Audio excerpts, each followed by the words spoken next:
ईशान किशन भाई बछड़ी ने आज दो काम किए हैं। जरा एक बारी कमेंट बॉक्स में एग्री और डिसएग्री कर दो जरा।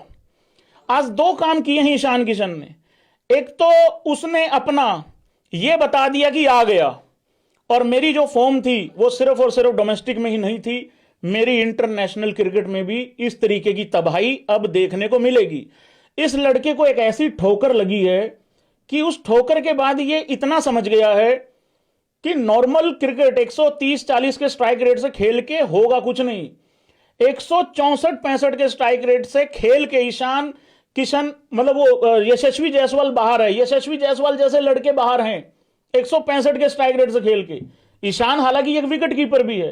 तो भाई उसको सीधा सा एक बात समझ में आ चुकी है,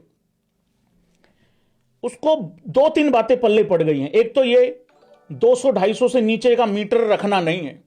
दूसरी बात उसको यह समझ में आ गई है, अगर मान लो तिलक वर्मा फिट हुआ, अगर तिलक वर्मा फिट हुआ, जो कि होना चाहिए भाई, इंजरी नहीं होनी चाहिए, तो अगर तिलक वर्मा फिर वापस आता है, या तिलक अगर रूल्ड आउट ही हो जाता है, या उसकी जगह श्रेयस अय्यर उसको वर्ल्ड कप में रिप्लेस करता है, वटएवर जो भी सिनेरियो बनता है, तो भाई मैं बाहर नहीं बैठूंगा। बाहर कौन बैठेगा बताना जरा एक बारी। समझ में आ रहा है उसने आज दो काम क्या किए हैं। एक काम यह किया है कि उसने अपने आप को एक ऐसा भौकाल मचा के उसने अपने आप को आज एक स्टैब्लिश कर दिया कि मैं अभिषेक शर्मा की तरह ही तोड़ाई करूंगा, बहुत गंदे वाली। ये तो सूर्या भाऊ के रन आ गए, नहीं तो भाई अभिषेक जब आउट हुआ तो ऐसा ही लग रहा था कि गए गए गए। तो उसने आज दो चीजें कर दी हैं। विकेट कीपर है वो, मैं आपको बार बार बता रहा हूं।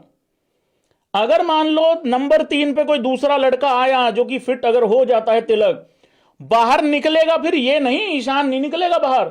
बाहर निकलने के बहुत ज्यादा चांसेस बन गए भाई संजू सैमसन के।